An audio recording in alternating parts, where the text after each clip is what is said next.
तेरी वाणी जीवन की रोटी, नैनों की ज्योति अंधेरा मिटाती।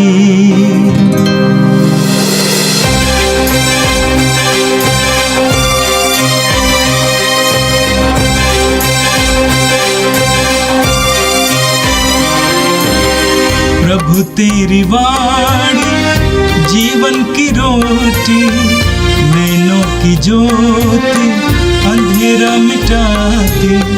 प्रभु तेरी वाणी जीवन की रोटी, नैनों की ज्योति अंधेरा मिटाती।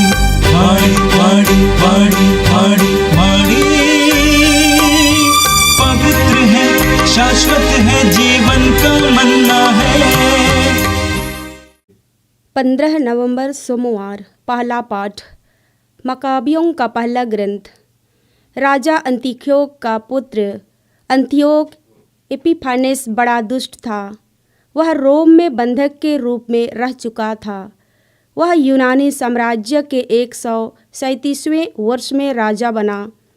उन दिनों इस्राएल में ऐसे लोग थे जो संहिता की परवाह नहीं करते थे और यह कहते हुए बहुतों को बहकाते थे, आओ हम अपने चारों ओर के राष्ट्रों के साथ संधि कर लें, क्योंकि जब से हम उनसे अलग हो गए हमें अनेक विपत्तियों का सामना करना पड़ा। यह बात उन्हें अच्छी लगी। उनमें से कई लोग तुरंत राजा से मिलने गए और राजा ने उन्हें गैर यहूदी जीवनचर्या के अनुसार चलने की अनुमति दी। इसलिए उन्होंने गैर यहूदियों के रिवाज के अनुसार यरूशलेम में एक व्यायामशाला बनवाई।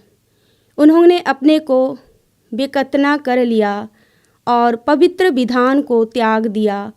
उन्होंने गैर यहूदियों का जुआ स्वीकार किया और वे पाप के दास बन गए।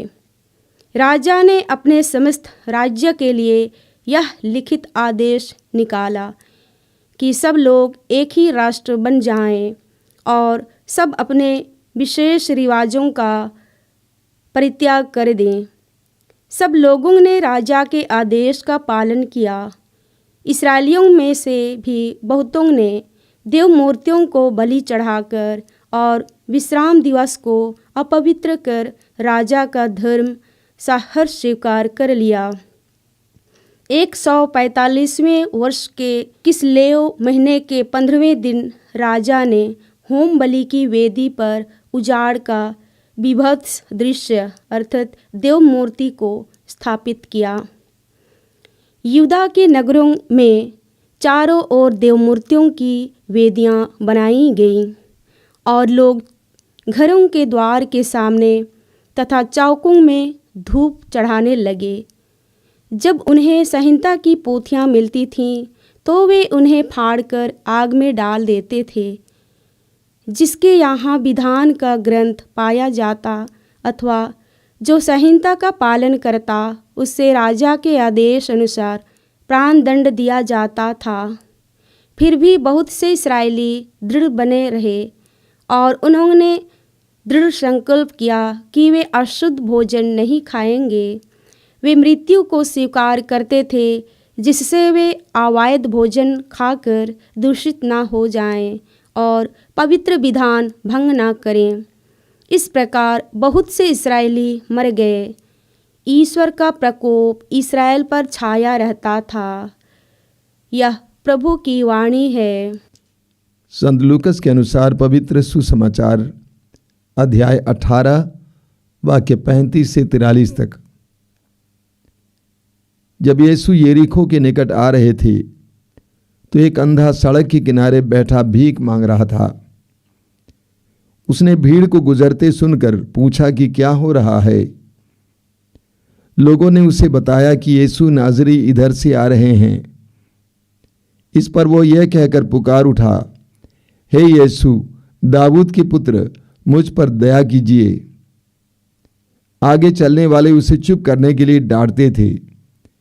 किंतु वह और भी जोर से पुकारता रहा, दाऊद के पुत्र मुझ पर दया कीजिए। यीशु ने रुककर उसके पास ले आने को कहा। जब वह पास आया तो यीशु ने उससे पूछा, क्या चाहते हो, मैं तुम्हारे लिए क्या करूं?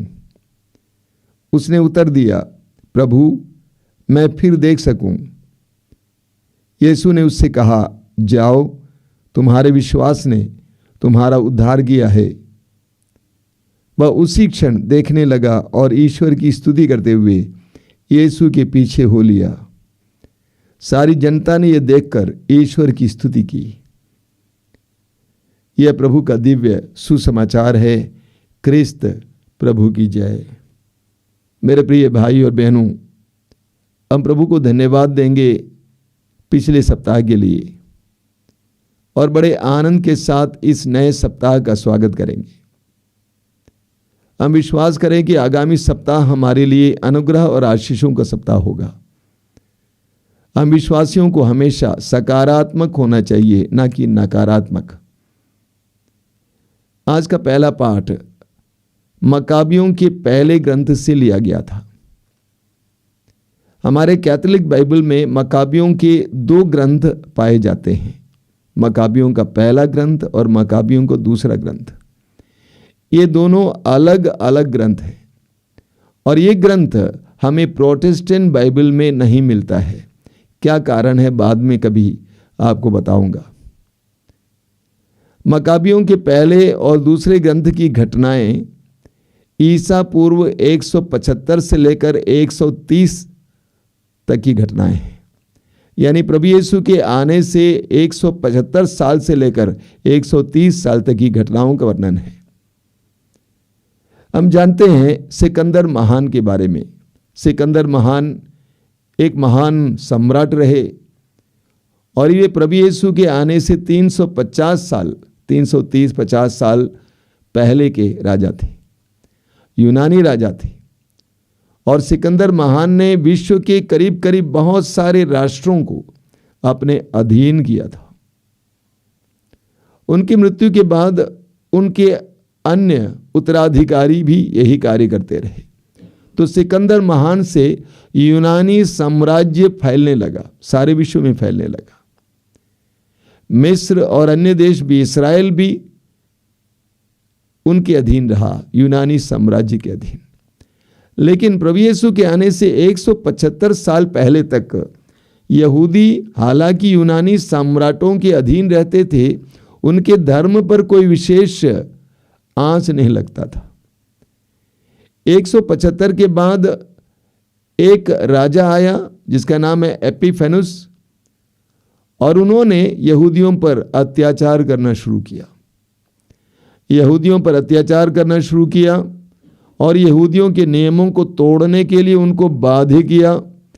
ईश्वर के द्वारा दिए गए उन आज्ञाओं का उल्लंघन करने के लिए उन्होंने मजबूर किया। ईश्वर के नियम के अनुसार जो भी नहीं खाया जाता उसको भी खाने के लिए मजबूर किया। इतना ही नहीं, अपने यूनानी देवी देवताओं की पूजा करने के लिए मजबूर किया, उनकी संस्कृति को अपनाने के लिए मजबूर किया। एक बहुत बड़ा अत्याचार चला और बहुत सारे यहूदी उन यूनानी राजाओं के पक्ष में गए और उन्होंने उनके साथ घुल मिलकर अपने रीति रिवाज और ईश्वर द्वारा प्रदत्त नियमों का उल्लंघन किया। लेकिन उनमें से कुछ लोग दृढ़ थे विश्वास में, दृढ़ विश्वासी यहूदी। वे मत्तियस के विशेष नेतृत्व में उन राजाओं के खिलाफ लड़ने लगे। आज के पहले पाठ में आपने सुना कि उन दिनों क्या हुआ था। उन दिनों इस्राएल में ऐसे लोग थे जो संहिता की परवाह नहीं करते थे और यह कहते हुए बहुतों को बहकाते थे, आओ हम अपने चारों ओर के राष्ट्रों के साथ संधि कर लें, क्योंकि जब से हम उनसे अलग हो गए हमें अनेक प्रकार की विपत्तियों का सामना करना पड़ता है। ये बात उन्हें अच्छी लगी। आगे हम पढ़ेंगे, इसीलिए उन्होंने गैर यहूदियों के रिवाज के अनुसार यरूशलेम में एक व्यायामशाला बनवाई। उन्होंने अपने को बेखतना कर लिया और पवित्र विधान को त्याग दिया। उन्होंने गैर यहूदियों का जुआ स्वीकार किया और वे पाप के दास बन गए। आगे हम पढ़ेंगे, इस्राएलियों में से बहुतों ने देव मूर्तियों को बलि चढ़ाकर और विश्राम दिवस को अपवित्र कर राजा का धर्म सहर्ष स्वीकार कर लिया। यूदा के नगरों में चारों ओर देव मूर्तियों की वेदियां बनाई गईं और लोग घरों में द्वार के सामने तथा चौकों में धूप चढ़ाने लगे। जब उन्हें संहिता की पोथियां मिलती थी तो वे उन्हें फाड़कर आग में जला डालते थे। देखिए, फिर भी बहुत से इस्राएली दृढ़ बने रहे और उन्होंने दृढ़ संकल्प किया कि वे अशुद्ध भोजन नहीं खाएंगे। वे मृत्यु को स्वीकार करते थे जिससे वे अवैध भोजन खाकर दूषित ना हो जाएं और पवित्र विधान भंग ना करें। हालांकि बड़ी संख्या में यहूदी यूनानी राजाओं के अधीन होकर उनको खुश करने के लिए ईश्वर की आज्ञाओं का तिरस्कार किया, उनकी तरह जीने लगे। लेकिन एक छोटी संख्या में दृढ़ विश्वासी यहूदी थे जो प्रभु की आज्ञाओं का पालन करते थे और वे मिलकर इन राजाओं के खिलाफ लड़ते थे। जब मैं आज के पाठ को पढ़ रहा था, प्रभु ने मुझे अचानक याद दिलाया प्रभु यीशु की उस परीक्षा के बारे में। 40 दिन और 40 रात उपवास और प्रार्थना करने के बाद शैतान ने प्रभु यीशु की परीक्षा ली। एक परीक्षा यह थी, शैतान प्रभु यीशु को पहाड़ की चोटी पर ले जाता है और सारे वैभव को दिखाता, कहता है मेरी आराधना करो और ये सारा वैभव तुम्हारा हो जाएगा। वास्तव में उन यहूदियों ने यही किया। शैतान के बहकावे में आकर, दुष्ट के बहकावे में आकर सांसारिक वैभव के लिए, सांसारिक सुरक्षा के लिए ईश्वर की आज्ञाओं का उल्लंघन किया। यूहन्ना के सुसमाचार के अध्याय 15 उसके वाक्य 9 और 10 में प्रभु यीशु कहते हैं, मेरे प्रेम में दृढ़ बने रहो। यदि तुम मेरी आज्ञाओं का पालन करोगे तो तुम मेरे प्रेम में दृढ़ बने रहोगे। मेरे प्रिय भाई और बहनों, हमारे ज़माने में भी हम विश्वासियों को विभिन्न प्रकार के अत्याचार का सामना करना पड़ता है। अपनों से, परायों से, सरकारों से, अधिकारियों से हम विश्वासियों को अलग अलग प्रकार के अत्याचार का सामना करना पड़ता है। समुदाय से, समाज से अलग अलग प्रकार का अत्याचार सहना पड़ता है। और हमारे सामने भी एक प्रश्न चिन्ह खड़ा होता है, इन अत्याचारों के सामने हम क्या करेंगे? क्या हम इन अत्याचारियों के साथ लग जाएंगे, उनकी बात को मानेंगे, या उन यहूदी नेताओं की तरह जो अपनी जान की भी परवाह किए बिना उनका सामना किया? क्या हम प्रभु के आदेशों का पालन करेंगे या प्रभु के आदेशों का तिरस्कार करेंगे? आज इस पाठ के द्वारा प्रभु हमारे सामने ये सवाल खड़ा करते हैं। और आज का सुसमाचार हम सब के लिए बहुत ही सुपरिचित प्रसंग है। जेरिको नगर के उस अंधे भिखारी के बारे में हम सभी जानते हैं। बार बार इसके बारे में मनन चिंतन किया जाता है, इसीलिए कम शब्दों में हम इन पर मनन चिंतन करेंगे, इस घटना पर मनन चिंतन करेंगे। सबसे पहली बात कि यरीको नगर के उस अंधे भिखारी का नाम जीवन के ग्रंथ में लिखा गया। वह जीवन के ग्रंथ में लिखा गया और सब लोग उसको जानते हैं, क्योंकि उसने यीशु को ढूंढा, पाया और यीशु से कृपा प्राप्त की। जब नगर में आवाज हो रही थी, उसने लोगों से पूछा कि क्या हो रहा है। किसी भी नगर में और शहर की गली में हमेशा आवाज होती ही रहती है, लेकिन उस अंधे भिखारी ने यीशु का सानिध्य महसूस किया, यीशु की उपस्थिति महसूस किया कि कुछ हो रहा है। ईश्वरीय सानिध्य को महसूस किया, उसकी आत्मा में कुछ हो रहा था, इसीलिए उसने लोगों से पूछा, अब क्या हो रहा है? जब लोगों ने कहा कि यीशु नाजरी वहां से गुजर रहा है तो वो चिल्ला चिल्लाकर यीशु को पुकारने लगा। क्यों? क्योंकि उसकी एक धारणा थी। क्या धारणा थी? यीशु गरीबों, लाचारों, दुखियों, पीड़ितों और मुझ जैसे लोगों को सुनता है। वो हमारे पक्ष में है, हमें जरूर सुनेगा। एक दृढ़ धारणा थी, इसीलिए उसने पुकार कर कहा, हे यीशु दाऊद के पुत्र, मुझ पर दया कर। उसने पुकारा। बाइबल में बार बार हमें बताया जाता है, प्रभु कहते हैं मुझे पुकारो। यिर्मयाह अध्याय 29 वाक्य 13 में प्रभु कहते हैं, जब तुम मुझे पुकारोगे और मुझसे प्रार्थना करोगे तो मैं तुम्हारी प्रार्थना सुनूंगा। जब तुम मुझे पुकारोगे और मुझसे प्रार्थना करोगे और मैं तुम्हारी प्रार्थना सुनूंगा।